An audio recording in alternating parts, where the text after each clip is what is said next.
Hello, and I've started the recording of the local VOD because I don't know what the internet's doing. A couple notes on that front. I suspect there's a problem with our router modem at this point. The reason why I suspect that, and let's go ahead and get started. My quest today is to get to North Kryta province so I can get Blood Ritual on this character. But the reason why I suspect something is not going well with our router modem is because we had this weird bug the other day where some websites loaded, like YouTube, for example, Gmail, Facebook. I use Facebook Messenger app to message people on Facebook without having to go to that hell site myself. I don't like Facebook. Twitter's bad, Facebook's worse. But anyway, those websites were working, but other websites randomly were not. Like I couldn't connect to Discord for some random reason. I eventually figured out what was going on was IPv6 addresses were working and IPv4 ones were not. Rebooting our router, which took like 10-15 minutes for it to fully reset and function again, solved the problem. But needless to say, it was... what am I hitting the wrong buttons for? Needless to say, it was not great to have that not functioning, and it took a while to solve, or to figure out what was going on so we could figure out how to solve it. All that to say, I think we have a problem with our communication to the internet box that probably needs to be addressed. But that's not my department specifically. So I've always thought this Crimson Carapace Shield was interesting. Also this Earth Staff. So anyway, long story short, wow, this character needs better gear. Long story short, the internet issues will probably persist until we figure out what's going on with our internet connecty box modem and address it. So I'm going to take precautions and take local recordings until the stream has proven stable for at least a couple streams.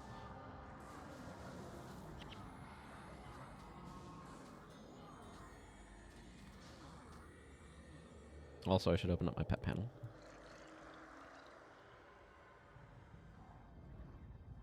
So I want to get to North Kryta province, the Ascalonian settlement specifically, because that's where one can find,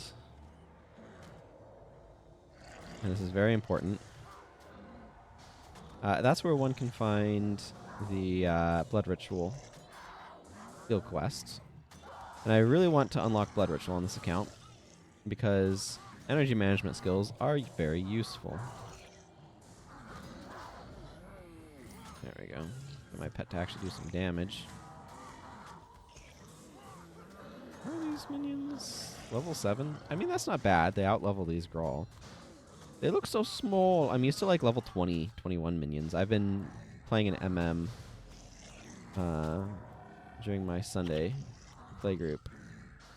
We've been going through Winds of Change. I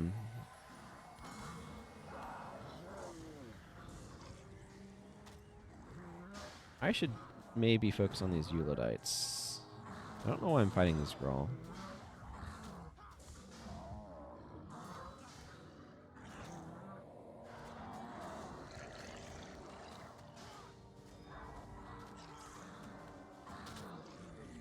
There we go. Well, I mean, that did do a good bit of AoE damage there, so I'll take it.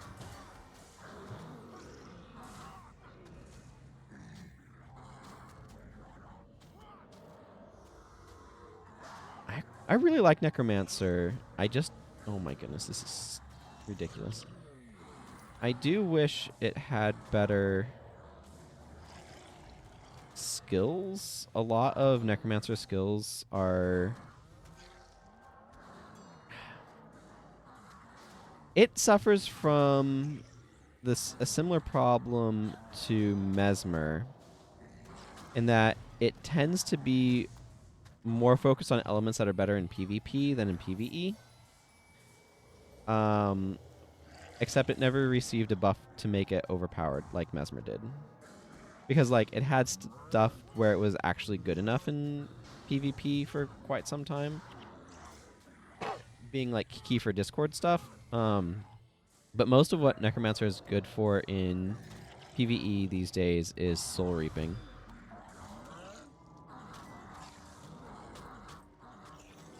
Which... oh my goodness, I need more skills on this character. How many Grawl did we kill, and how many Ornate Grawl necklaces did we get? Like, one? Pathetic quantity, if you ask me. I might want to spend a little bit... I'm going to get to the Ruins of Sirmia. I might want to do a little bit of spend a little bit of time getting more skill quests done. Yeah, see, we just dropped some frames in there. That's why I'm making a local recording. It'll be wild to people because it's going to start with me saying hello. Rather than like a minute of me sitting around not doing anything.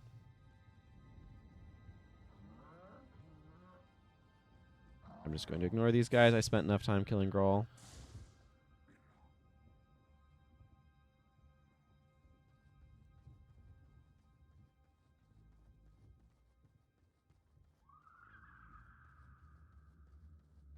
What is happening to you, Orion? Oh, you got caught on some Grawl, probably. Getting your face kicked in. Okay, here's the Ruins of Sirmia. Captain Meekin. Myken? Like Lycan? I don't know. You arrived just in time. The prince is doing stuff. Give me this truncheon. I bet you it's better than what I've got. It is definitely better than what I've got. I will customize that. This is a starter truncheon and therefore is not worth anything. Okay. I have a weaponsmith in my guild hall. I'm going to go customize this. It costs 10 gold. Here's my fully tricked out guild hall. I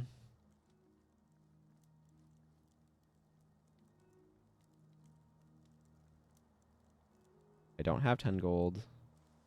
Okay, excuse me. I need to go correct this gross issue by speaking briefly to my Shunlai chest. There are some very beautiful skies around here. 10 gold. Okay, weaponsmith.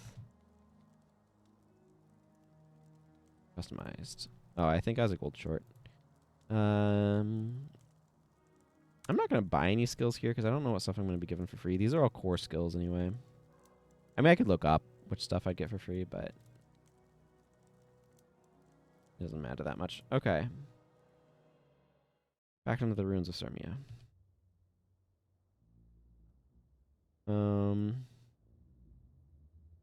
There's Serenity Temple. I do need to go there.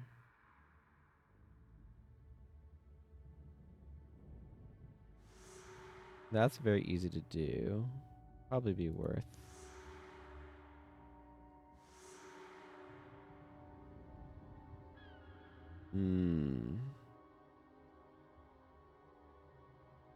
Master Ranger Nente.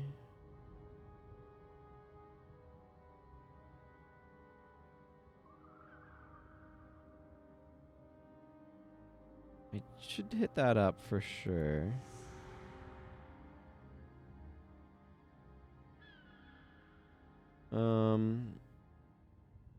Okay, I think what I want to do first, I don't know that I'm going to do all of this quest now, but maybe this one takes a while. It's kind of tedious no matter how you cut it, no matter how you slice it or dice it. Okay.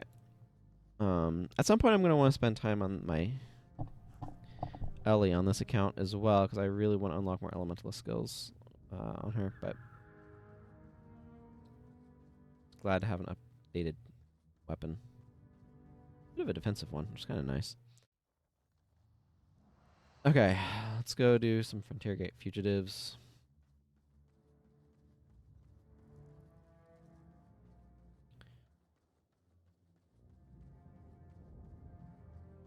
Run back and forth a couple of times, but that's how it goes.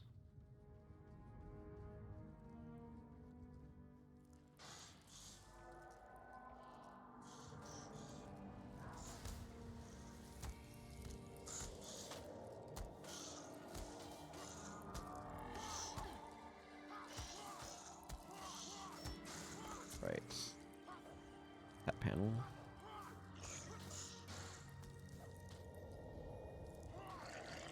I ultimately want to get her a Black Widow, but that's not going to be for a while yet, so.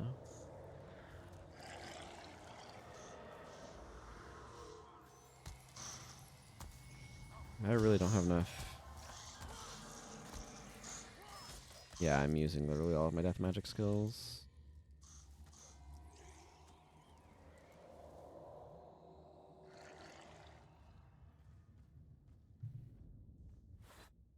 Degen catches up sooner with those guys right now. I also need to get to pick and square. You just skip over that whole area if you don't walk yourself there.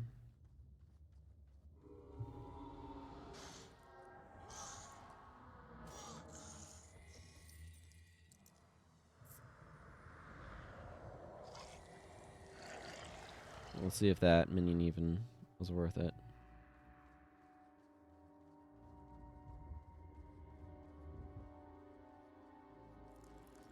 Okay, will have been.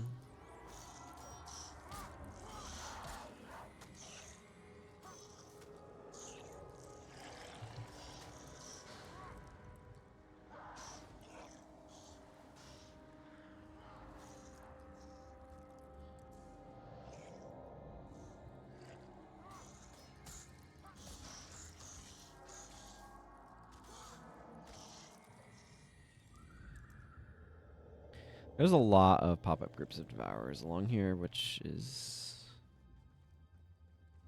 something I strongly associate this particular stretch with, for reasons that you can see.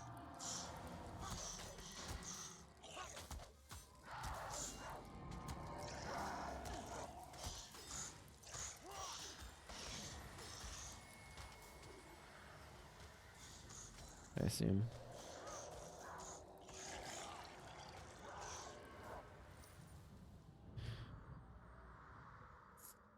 I forget what this collector bitch wants / gives.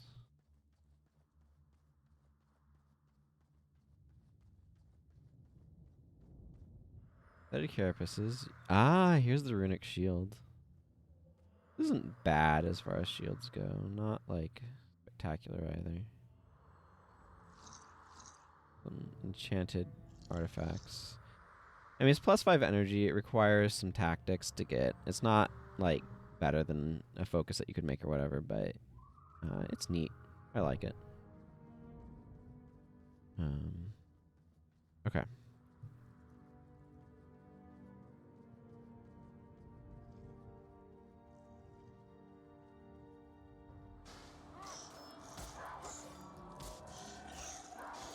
What does this even do?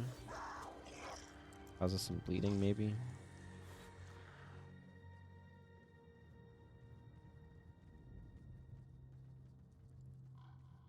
I love how the audioscape makes this place feel desolate.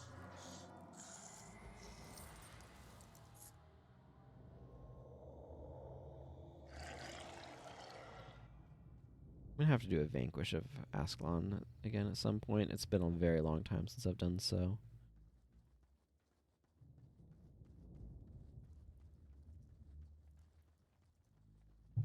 I just really, really like Ascalon. I got a jump scare from Leisha's health bar.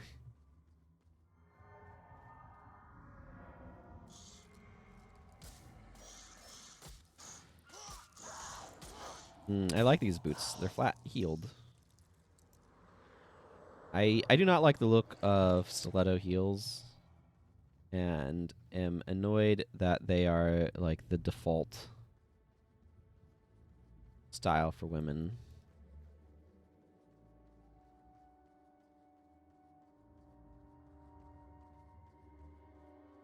Of course, men have the problem of like the only dressy clothes they have is how much suit do you want. That's another frustration of mine, but anyway.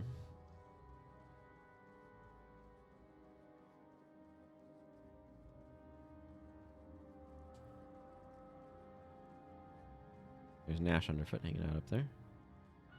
Stormy Eyes. Damage plus 10% versus hexed foes. Interesting. And energy plus 5 while hexed. Wow. Energy plus 10 while health is below 50% is stronger than that actual mod caps out at. It's normally a plus 7 at max. So this Cruel Staff has a much stronger version. Of course, its base energy give is much lower. So high energy healing offhand. You can probably salvage that Charsling mod off, actually. If you want to make a Hammer of Charsling that's got max stats. Not super useful. Maybe a little bit in Eye of the North.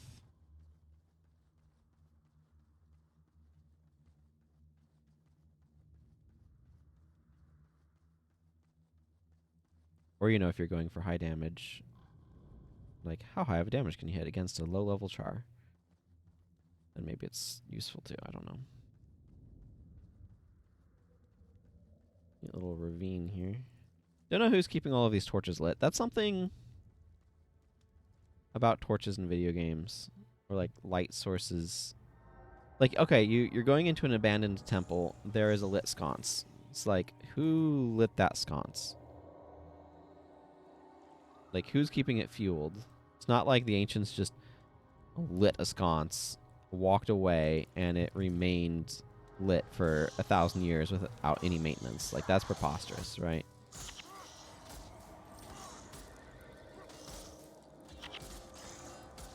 No, they've got... I need to make corpses go boom, because they got make corpses go boom. There's the culprit.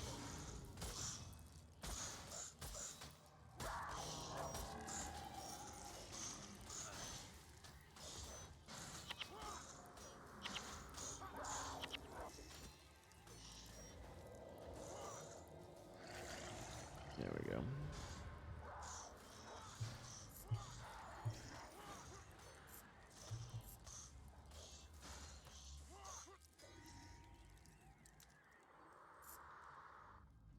Well, that was a big old group of devourers, that's for sure.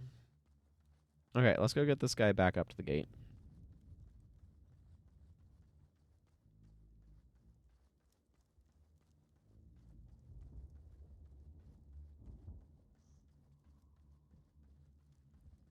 Then we need to come back down this way, because I need to get to Serenity Temple and so forth.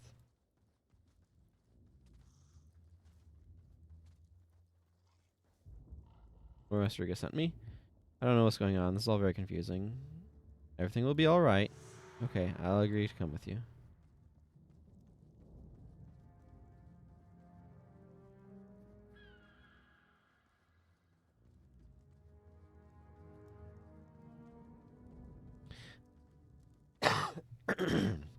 Excuse me. Still have a bit of a cough. I was sick like 2 weeks ago or a week and a half ago or something. But sometimes the cough lingers for a little while afterwards, and I've been experiencing that.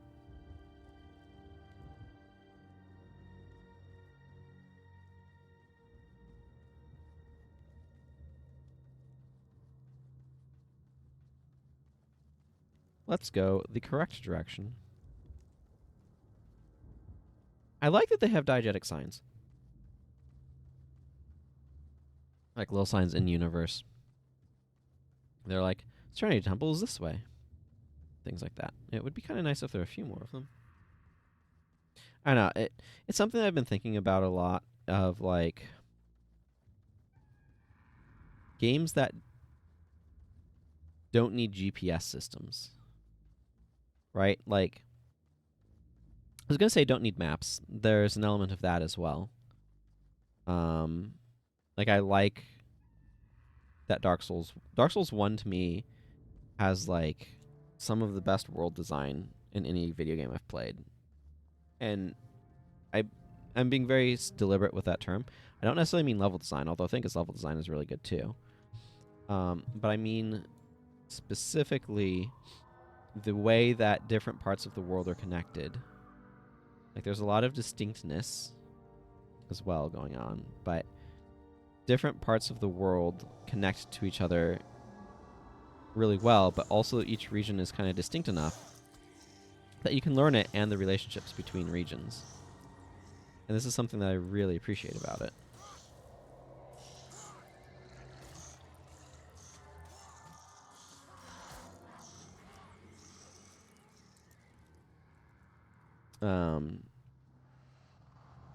And like you don't, I don't know. I mean, it depends upon a person's navigational capabilities and whatever. But like, I do not need a map to be able to find my way around that game, to be able to figure out how to get from point A to point B, because there's enough depth there that it's interesting to explore, but the connections are straightforward enough.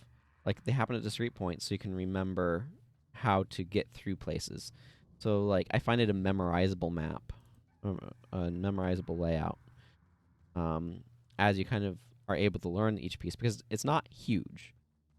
I actually think Elden Ring's world is too big from a play standpoint. And I think its size serves a lot of non-play value in terms of like grandeur. But just like with the real world, you kind of have to stop. Like the first time you encounter it, you're hit by the grandeur, but then it just becomes the place and you get used to it, and you have to like intentionally stop. At least this is my experience. I have to intentionally stop and like reappreciate the grandeur because it just becomes the play space. So like that happens in this game too. But that's where like, you know, just taking a moment to take in the sights is something that I like to do every now and then. Oh, sorry, I hit the microphone. In a very awkward location. So it used to be in a better spot, but then I moved the bookcase that was behind me to be in a spot where it's actually accessible, and that means that the spot that I have to mount the microphone stand is much worse. Well, it's worse anyway, and kind of awkward. So moved my hand and accidentally bumped the cable. Anyway.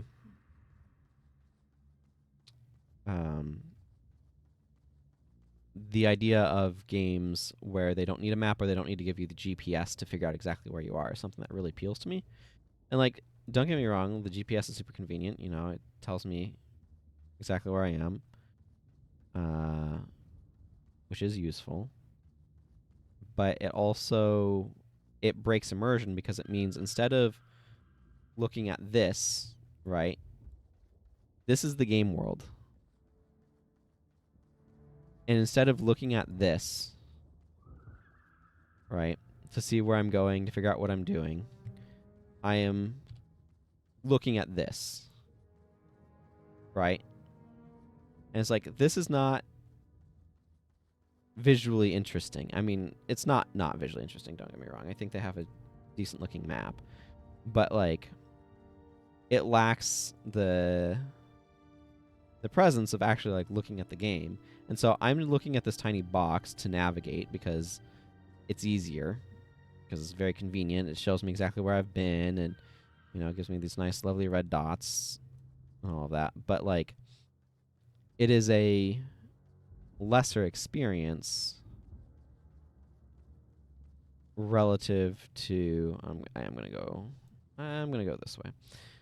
It is a lesser experience to actually looking at the game world itself. It's like, how do you set up a game to be navigable without a map, or where players can pull out a map, just kind of like an old map that doesn't have the GPS, where they have to figure out where they're located so they can navigate around. I like the broken stained glass right there. It's very evocative.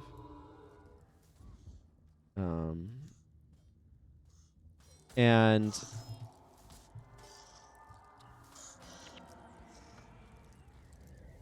oh, they blew up that one. Okay, there's another plague devourer in here. Anyway, all of that rambling to say that it's something that I think about of what does navigation look like, and that's something that's so great about the Dark Souls games specifically, is they don't have a map, so you do kind of like learn to navigate your way around. The problem is it can become very easy for people to get lost. So what's kind of the compromise? I think Elden Ring does a reasonable job in that regard by having the map that you can pull up out of combat. And there's no reason why you can't pull it up in combat, I don't think either. They just could have disabled the warp points while you're in combat, just like you do with the other ones. But anyway, like it's a reasonable compromise because you're not spending all of your time looking at the map. You're using. I think Skyrim does the same sort of thing where you have the compass at the top. I think that's quite useful. And I wish Guild Wars 2 had a compass at the top that you could use to locate nearby things instead of having to be. Because Guild Wars 2 is way worse for this than Guild Wars 1. Like in Guild Wars 2, you're always having to look at the map to find points of interest because they don't pop in the environment like they do in, for example, Elden Ring with collectible materials. So you're having to like look at your mini map for, okay, where are my harvesting nodes and stuff.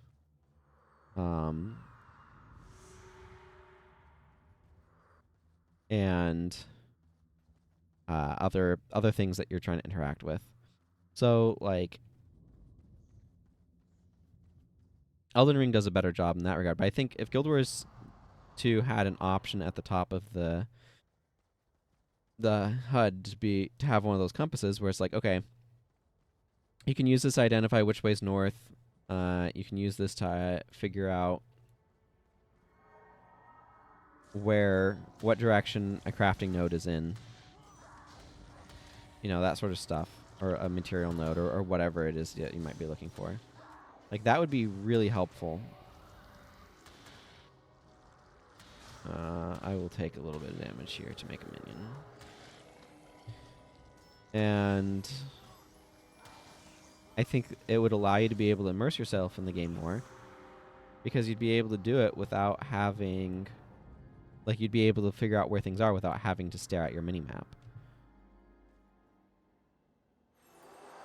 Shadow of Fear is a useful skill. Lightning Reflexes will not be useful on this character, but it is good to have. I think it was already unlocked on my account, though. Lightning Reflexes is an expertise, so it's just not useful on this character. Shadow of Fear is not compatible with my current build. Do I want more... Yeah, more Death Magic is definitely what I want to be investing in. I want to be able to get Blood Ritual and Parasitic Bond off my bar. I'd love another pet attack, actually. That's what I want most right now, I think, in terms of, like, immediate skills, but I don't know what quest might have one. Anyway, I'm going to go to Serenity Temple. I don't know if there's anything there for me. Well, I know that it's a destination for a quest, so I might as well go there. Man, I love this vista. It's just such a big, broad area. Like, look at how far out that goes. I love it. Back when I was being silly and thought, oh, I will just have the same set of thumbnails that I'll cycle every day. That was a terrible plan. You can go see it like on the ancient parts of my YouTube channel. That crystal is featured in there.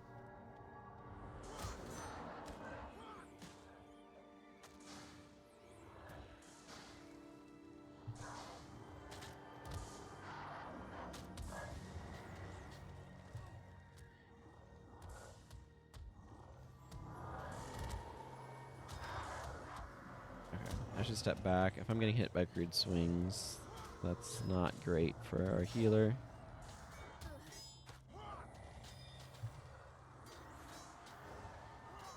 Oh.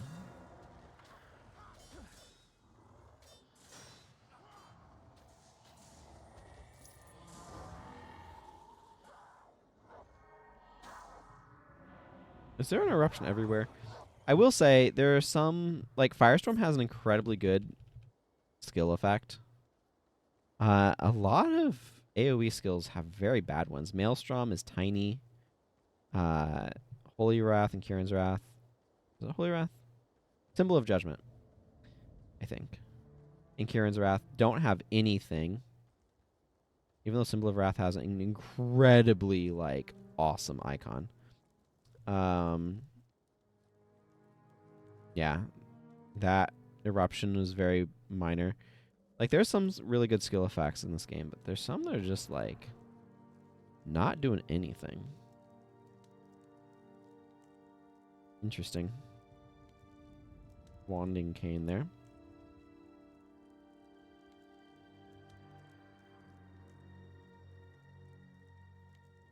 If you just want a plus 25 fortitude mod, you can probably salvage these off.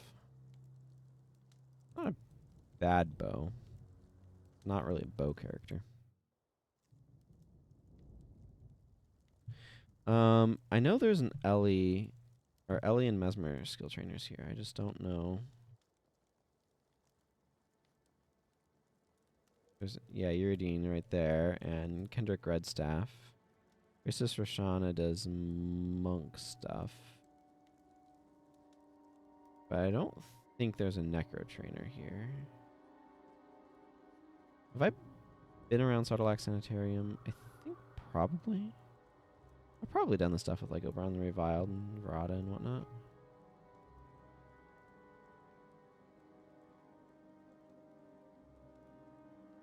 I mean, I've been to Sarlacc Sanitarium for sure.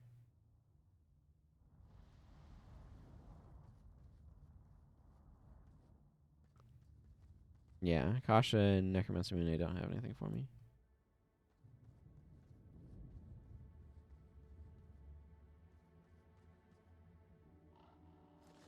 I'm gonna salvage that for its plant fiber.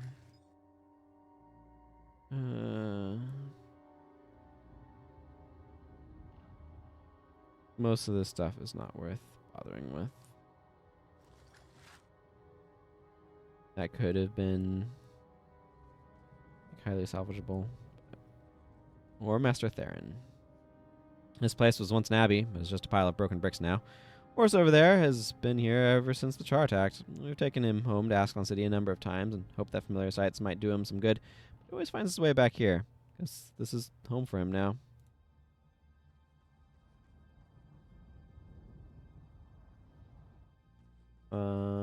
Let's see.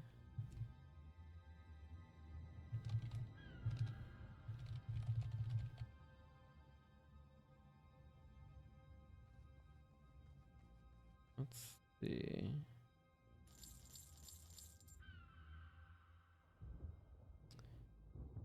What do I want to do? Do I just want to go over to the breach? I think probably. That makes the most sense, I think.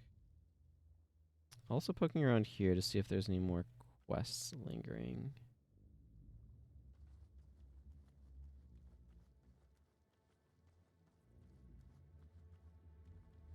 Titus will have something at some point.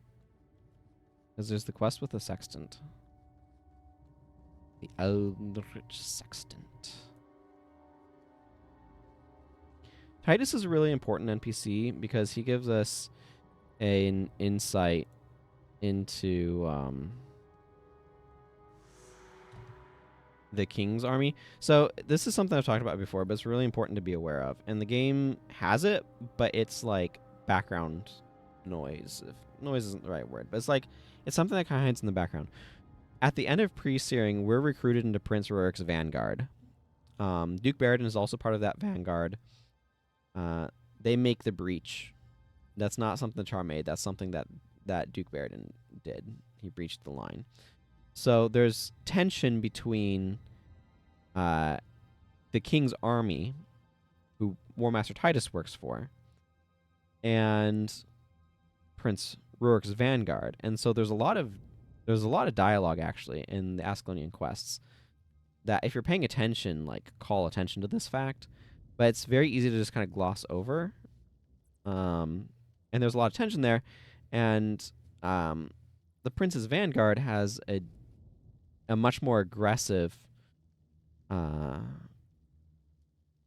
behavioral style to them. The king wants to be a lot more defensive in nature. Prince Rurik wants to be very aggressive. And the problem is this split strategy is creating a lot of problems because they're not well coordinated. So they're creating holes in their line if, like, the Prince's vanguard... Like, basically, the Prince's vanguard can't be relied upon because they're getting too aggressive.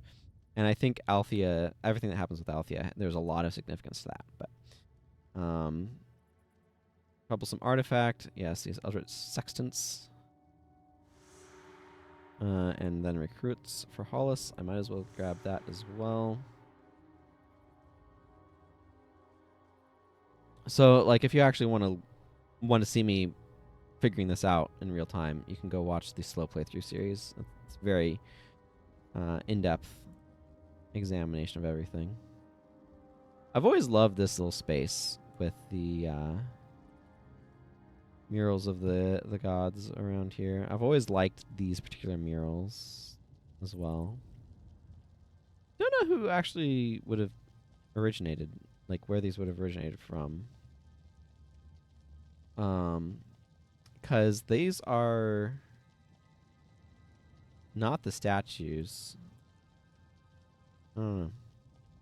Cities of Ascalon. This is really important to get now before I do the Ruins of Sirmia. So I hadn't been thinking about it, but I'm really glad I stopped by again.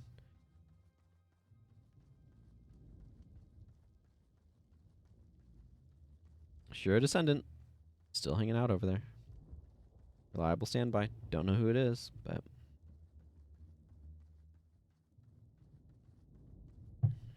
they sure do hang out in Ascalon City a lot. Right over here by this rock. An account left logged in somewhere. Absolute ages ago. Been forgotten about. Some hidden computer back in some secret area. I don't know if that's true. Creating made-up lore for this random player who's always there. Okay, Melka Blanston, I have news. From your husband. Thank you for the 500 experience points.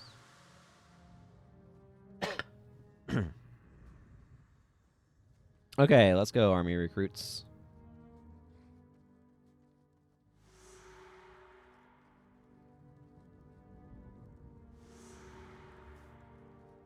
Oh, we found ourselves a whiptail devourer. Open up this pet panel again.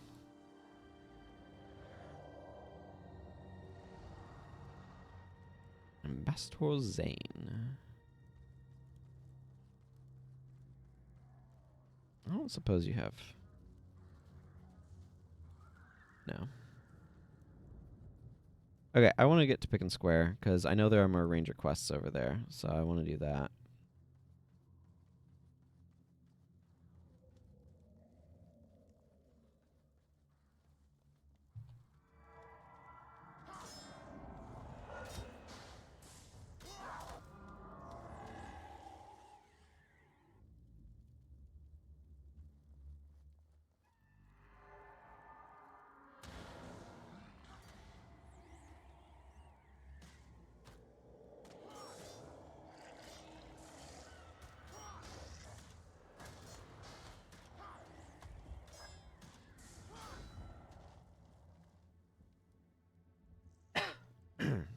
Excuse me.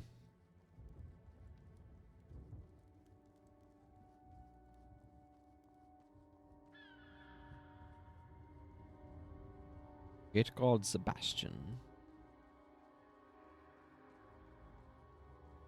I wonder when they got this sign for the breach put up.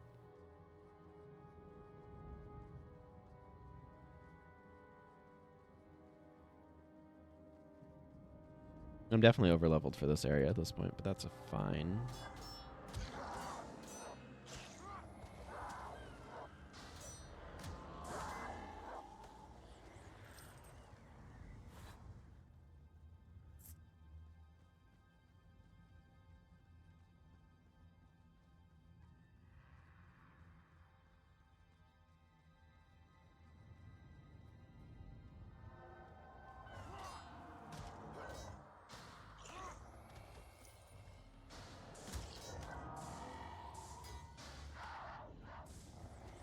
Ooh, granite.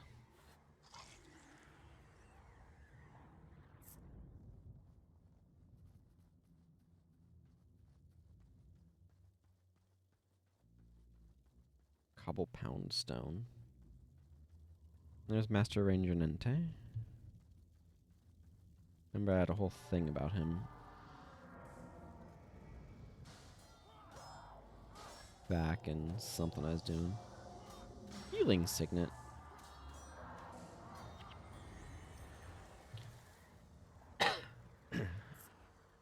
Again, excuse me. Just gonna need to spend time clearing my throat.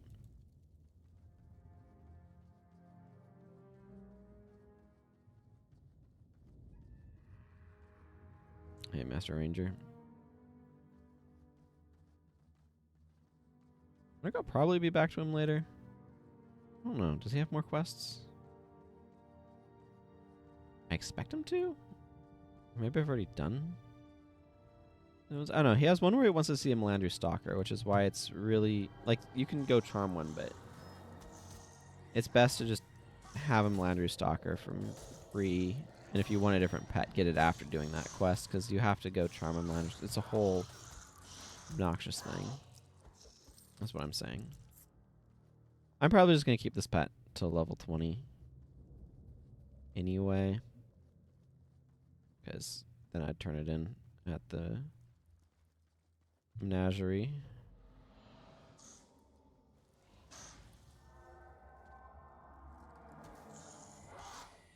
Where are did the recruits stop following me? Hang on, I don't see the recruits anymore. They didn't die, did they?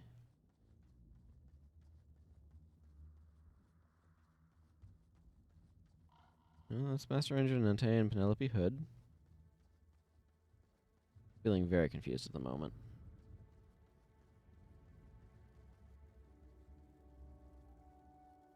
Penelope Hood. Fast casting chakram and a terrible bone staff. Oh, a good old Rin blade. Skin the Rin blade. I could believe that they got caught in some geometry.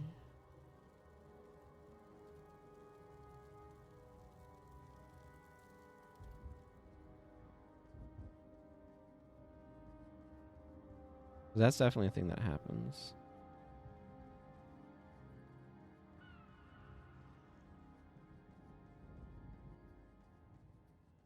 They should be with me. There's Gate Guard Sebastian. No, it's not Sebastian. It's Sebastine. Sebastine.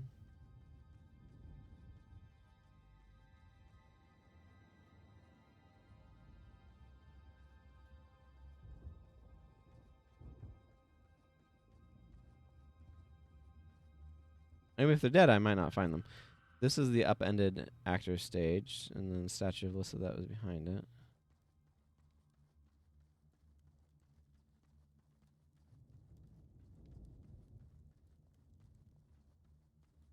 I want to fight those hulking stone elementals if I don't have to.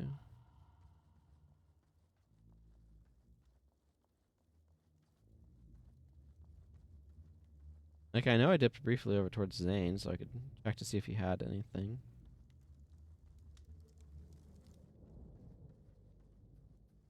Huh.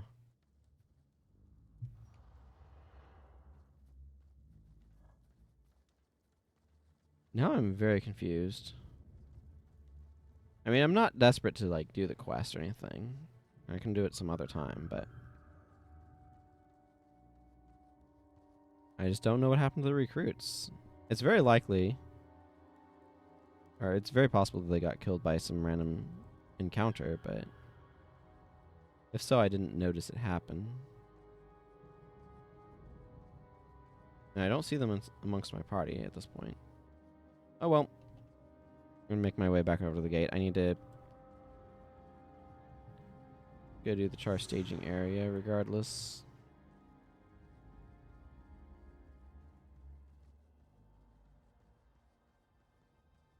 Ascalon City Wall Sentry.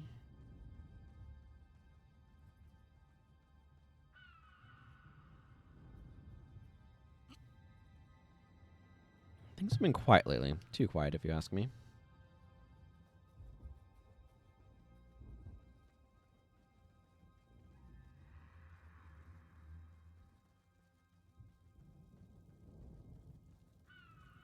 Nothing like it's quiet. Too quiet. Backlit statue of Balthazar. Master Ranger. Where grass used to be.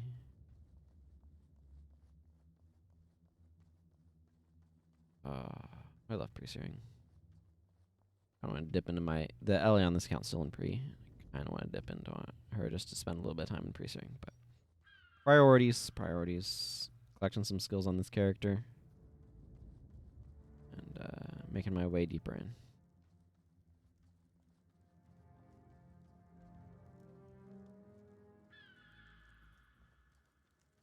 And those are my priorities right now. Hello, Hollis. What you got going on for me?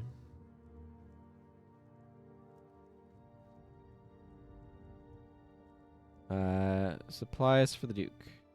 Weaken armor and cold shot. Yes. I will find your supply column. But not immediately. I know there's a Necromancer trainer off this way as well, so.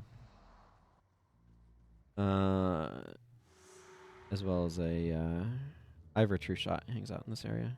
There's a Ranger trainer. Hopefully this goes okay with my level 3 henchies. Area is a bit higher level.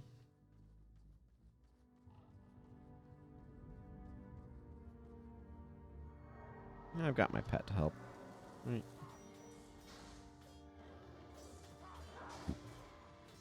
Excuse me.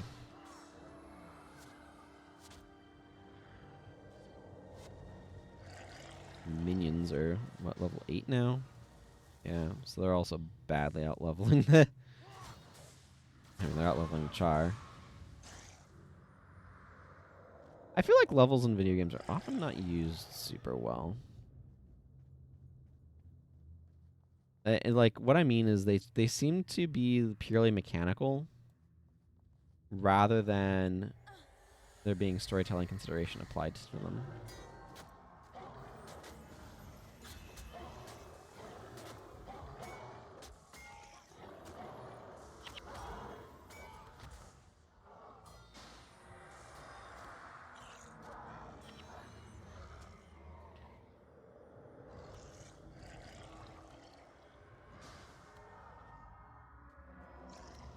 Because a good example is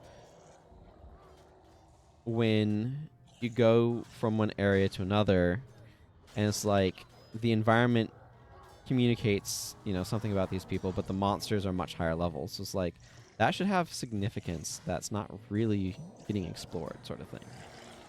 That makes sense.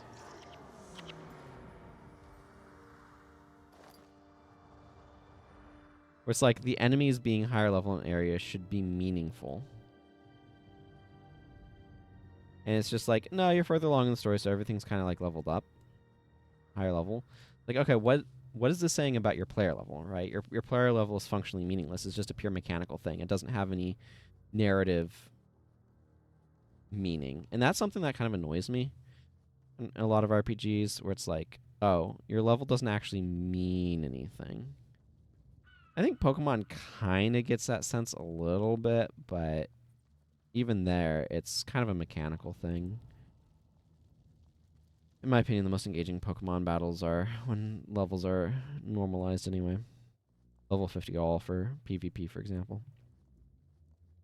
This Ascalonian Hunter will show you the way to pick and square. Kind of nice. I don't want to do a whole lot of quests in the area until I get into picking, just because I want the higher level henchies.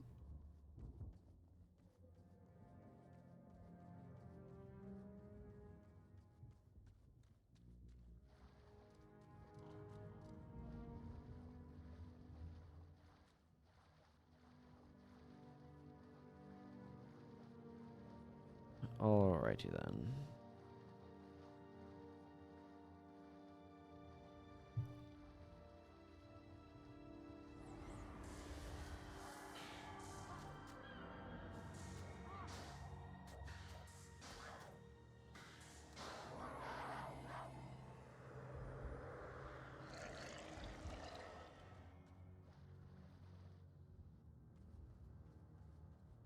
I find it interesting that pet skills are effectively just applying a buff to your pet.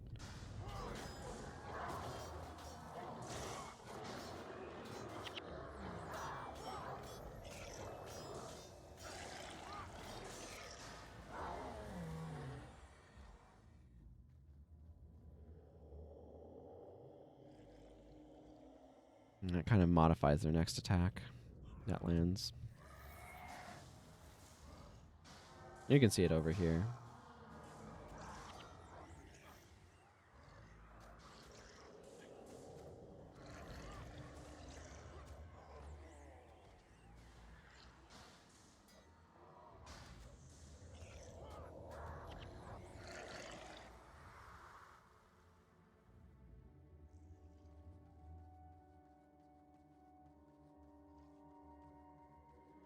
Now I'm thinking about Dragon Ball Z having all these training montages, right? Like, one of the things that I think is really helpful is when you have... So I'm talking about levels again. Like, levels are usually connected with increased stats, right? And something that I think... these thoughts are going to pull together in a moment. Something I think is really interesting or has potential for being really... or is, like, really important is having stuff that helps you understand that your increased stats mean anything. Because when enemy level kind of keeps parity with you, then you don't feel like you've gotten stronger. You feel like you're the same strong. So encountering stronger enemies early and weaker enemies late can help emphasize some of this difference in strength that I think is often hard to identify otherwise. And like adds an interest in a way that you don't get. I don't know. I feel like the common implementation of levels can often be quite boring. This armor is garbage, by the way. Mine is level 30. This is AL 15.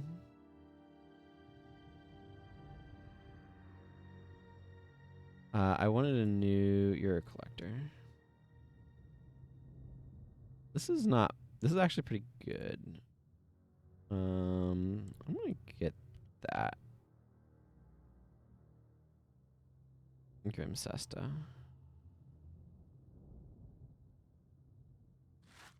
I think that's better for me than what I've currently got. Which is this. I'm surprised that worked. I will take it. Okay. Goodbye. I need a merchant. Undertaker Cordis. This guy has a quest that's bugged where he should only be giving it to... It should be like a follow-up or whatever. It should only be given to you. It's this one right here. You can pick this up without having done Fallen Soldiers. This quest should be a required quest for that one, but it's not, and I think it's just bugged. But this is Necromancer only and gives you a Necromancer skill. This is the logical follow-up where he's compiled a list of casualties based upon the Fallen Soldiers quest that you just did, and you should be taking this report to War Master Titus. And this gives you another Necromancer skill. You can still take this if you're not a Necromancer and get 150 experience points, but you won't get the skill. So it's kind of a waste to do that. I'll go ahead and pick it up now, but I'm not in a hurry for a strike.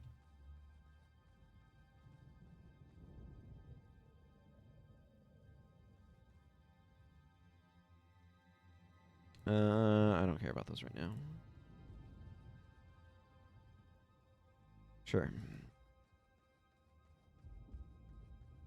Does Hala actually make weapons? No, I think I'm fine as is, but...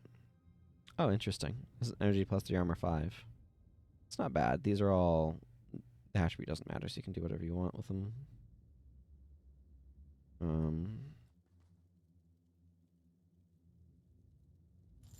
All this garbage. Okay, Ivor. Distracting Shot and Call of Haste. Well, Call of Haste would be good for my pet. So, I need someone who can handle themselves for a mission behind enemy lines. We need to hit multiple targets, disrupting the Char advance on Pick and Square. If you're willing to accept a little risk, you can meet Aiden just outside Pick and Square, and he'll give you the details. What say you? We'll go meet Aiden. What I say.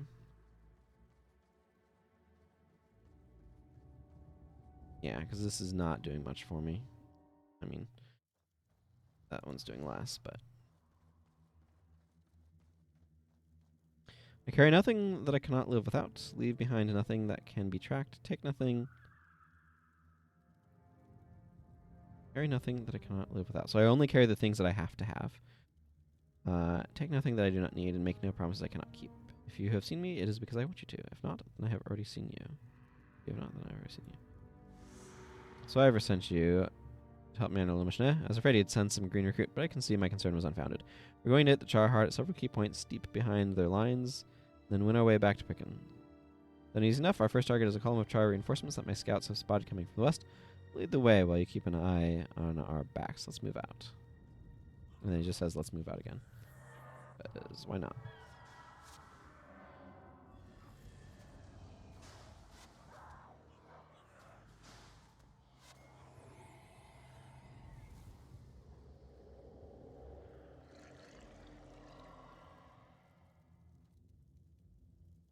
Aiden is healing, but I think that's just natural regen.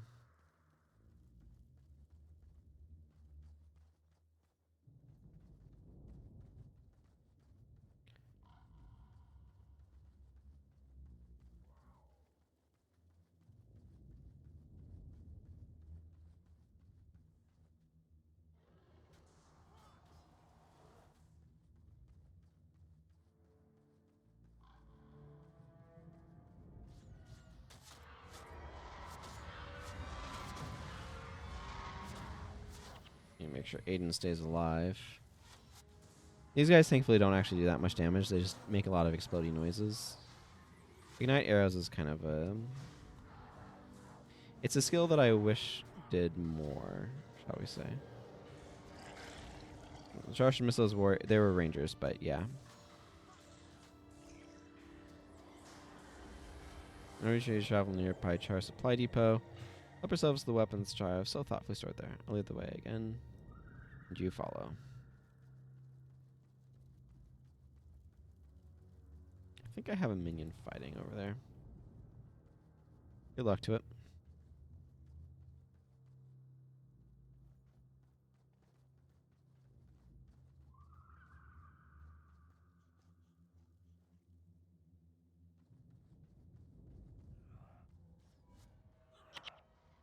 I meant to hit this.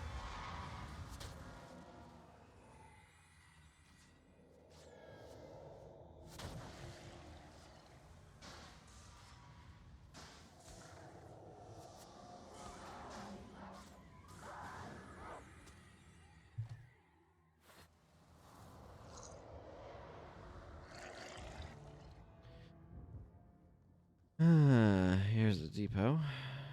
Some random chests lying in a random corner of the world. Sure, why not?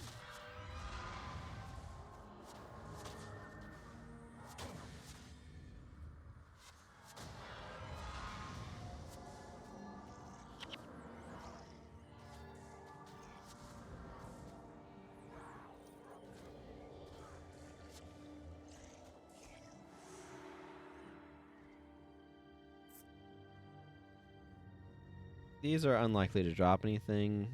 Well, I mean, that one did. But it's randomly generated loot across the entire party, I imagine.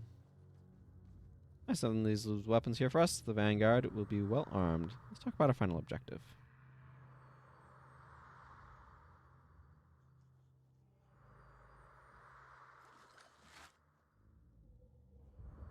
Our last task is to eliminate a prominent Char warband leader named Kargoth Bloodclaw. We should only have a few guards with him, but we must strike quickly. The Char are likely tracking us, even now.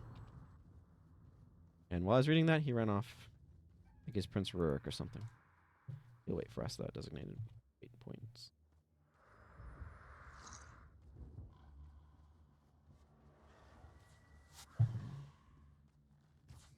Kind of.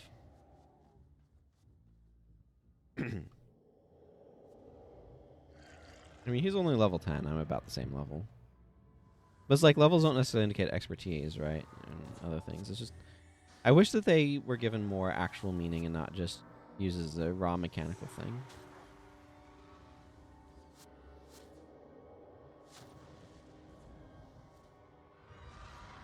That's all I'm saying.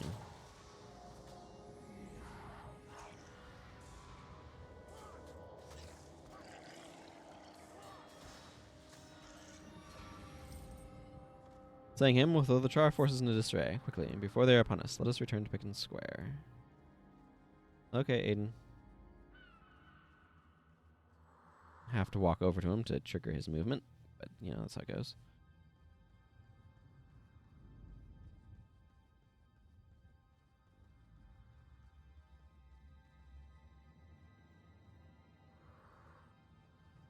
I think it's a nice little quest showing what they're doing around here. That's one of the things is the profession-specific secondary quests that are littered all over Ascalon do a really nice job of like helping to flesh out the broader picture of what's happening. Little bits and pieces here and there.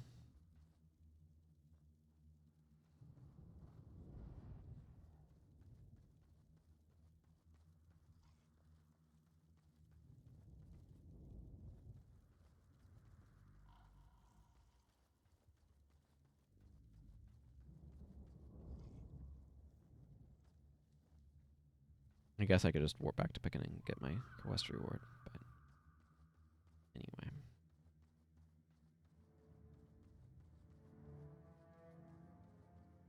I'm going to swap those.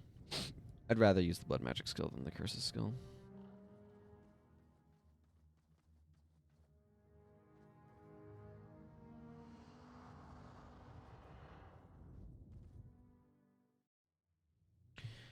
Okay, where's Ivor?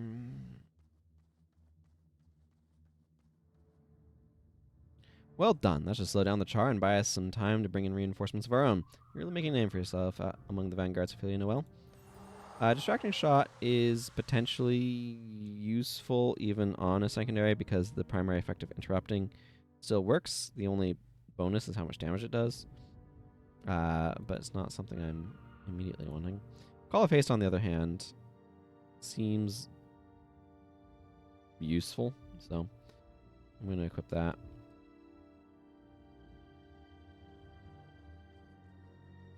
Our Kappa wants us to go find little Tom.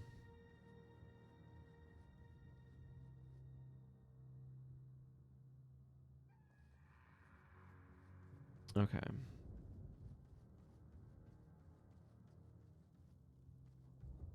Fallen soldiers. Let's go do this one.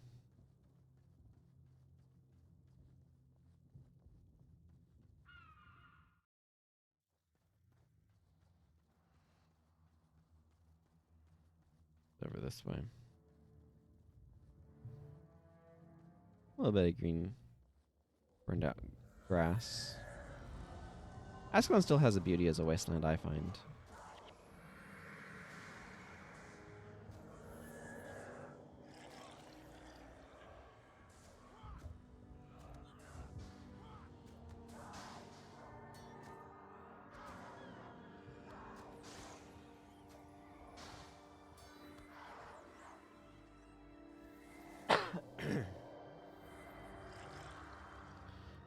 All right.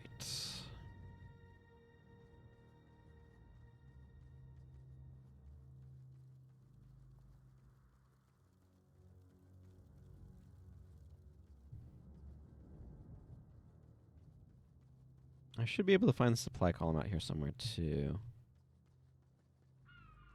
I'm going to clear out this group. They're a wandering mob.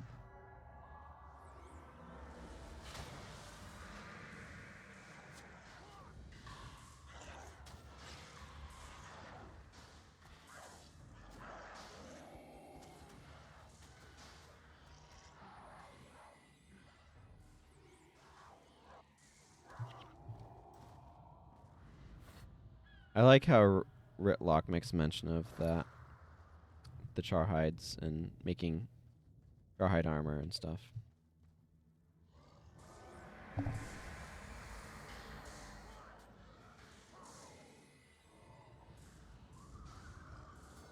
I mean, the cruelties between human and char go both ways, right?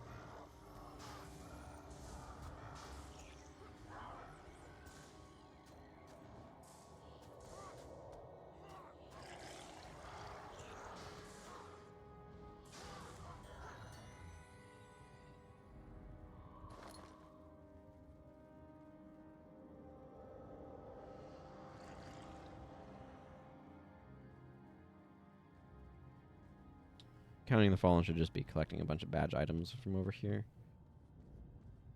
All the Ascalonian guards you can interact with.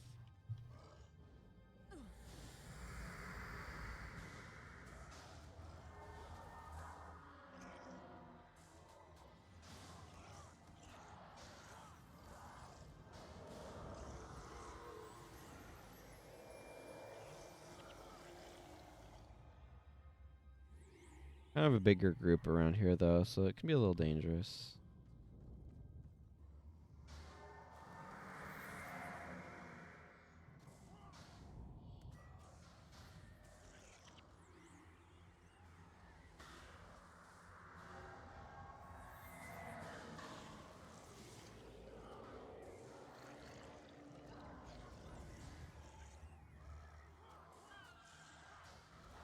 They have a lot more investment in slow reaping than me. They're getting 7 energy off of it.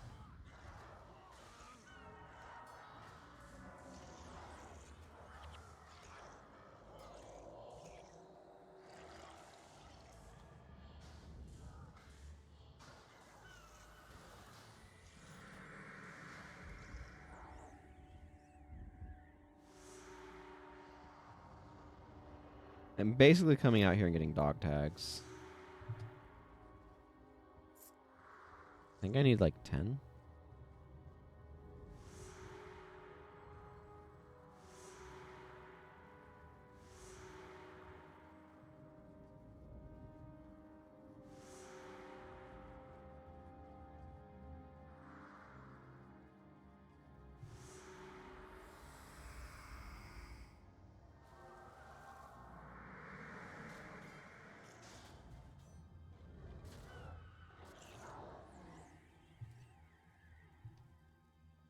That one I've already interacted with.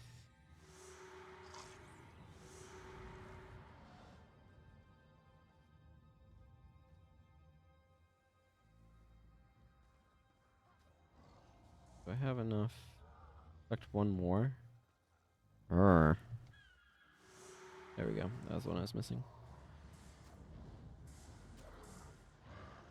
Oh, I want the char hide, not the...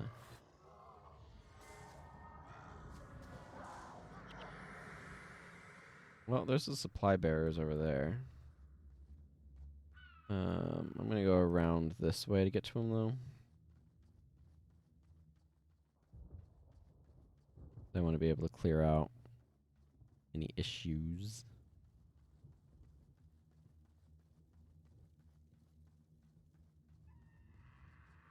By which I mean enemies.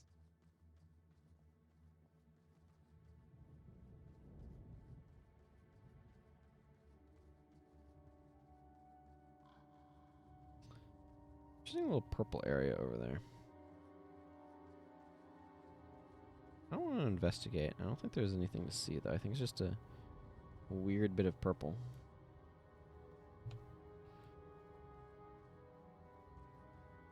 You were sent by Hollis? Thank the gods. We lost our armed escort in a pitched battle of the day ago. We've been trapped here ever since. We've got to break through the Picken Square. Barrett needs supplies. Take the lead and we'll follow.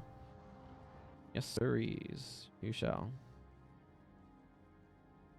Please not be getting in fights, though.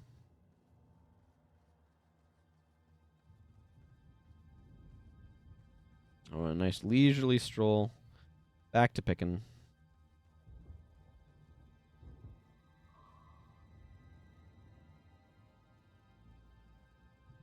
Okay. A nice stroll. Maybe not that leisurely.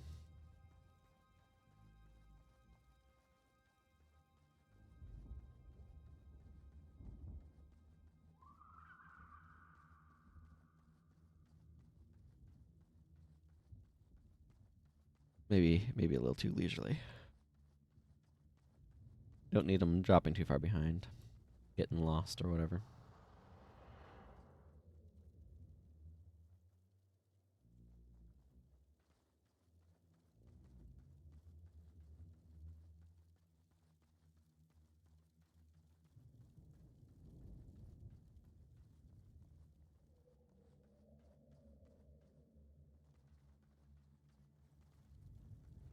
There's something about this little spot right here that I've always been kind of fond of. This sort of ruined archway, kind of freestanding. Some of the dubious grasses and flowers that are along here. Freestanding walls and stuff. I don't know. I've always kind of liked it. It's a bit more sodden in pre-steering. It looked a little bit different too, actually.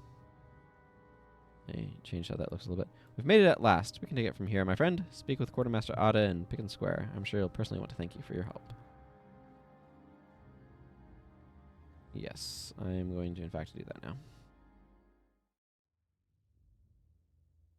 Where's Ada? Here we are. You're the one who led the missing supply column here. My men and I owe you a great debt. Bless you, friend, and may whichever gods you pray to watch over you. Usually Grenth is a necromancer, I believe. Grenth and Melandra on this character. Weakened armor is really nice to have available. This used to just be a hex that lowered the hexed foe's armor by some amount, but when they introduced cracked armor, it was not in the game originally. They made this apply cracked armor instead. Cold Shot is not a skill that I use a whole lot. I think it's useful on some builds where you have some other effect that you're trying to get in and you need an attack skill to trigger it because it's cheap with a short recharge and, you know, is a lot more accurate and can't be blocked. But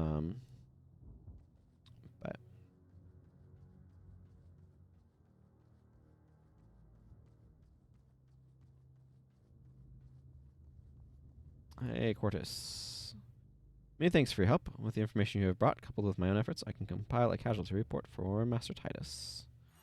Soul Feast is arguably a better healing option than that, so I'm going to equip it because it's death magic healing, you know. Not really a skill that I'm wanting to use, but that's all healing skills if you think about it. I need to talk to Master Ranger Nente in Old Ascalon. Let's drop by Serenity Temple first.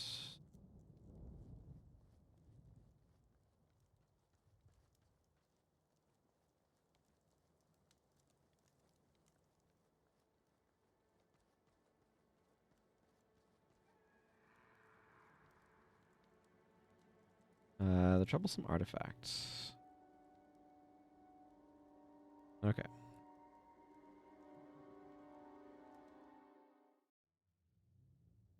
Oh, convenient. I need to talk to Titus. And he's right here. Hey, Titus.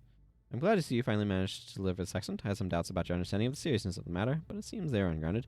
I'm certain that Priestess Roshena will discern the true nature of these devices.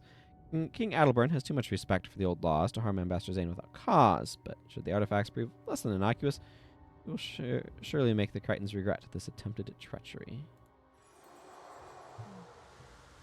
Casualty report. The casualty report from Picken Square. Let me have a look at this. Dwayne, preserve me. We've lost so many good soldiers. We cannot continue to pay this kind of cost for a meaningless gain like Picken Square. Baradin was a fool to forge ahead so recklessly. See, this is really important, showing the contrast between the Vanguard and the King's Army. The Vanguard are our best and brightest, but what use are they if they are thrown into the grinder like this? Forgive my tone, Sophia Noel, but I fear that we're losing this war. Return to Cortes and tell him to send me regular reports. I must monitor this situation carefully. It is my belief and understanding that what happened was Althea somehow fell into the hands of the Char, and Baradin and Rurik, and Baradin in particular, in this particular branch of the Vanguard, was attempting to reclaim her and forged into that area to do it. That's why he's in Picken Square. He's looking for... And, like, this is basically what is the subtext that some of the... Like, we picked up... where is it? The Duke's daughter. Rumor has it the reason we're out here is that the Duke's daughter went missing. If the Char have taken her, they'll be sorry. Althea is Prince Rurik's beloved, and if anything happened to her, his wrath will be great. Look for any sign of her and let me know if you find anything. This quest is basically saying of, like... It's not the official reason, but everyone's pretty sure the reason they're out there is because Althea went missing.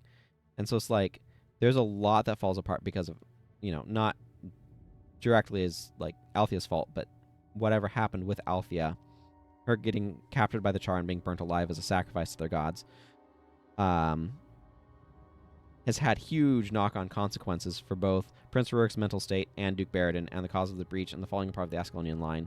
Like, who knows if Althea hadn't gotten captured and Duke Baradin had, like, properly held the wall and they hadn't lost a bunch of soldiers trying to get and hold Picken Square in his attempts to search for his daughter, would Ascalon have been able to hold back the Char forces at all longer? I mean, there's a lot of questions there. But I think it's very interesting to think about.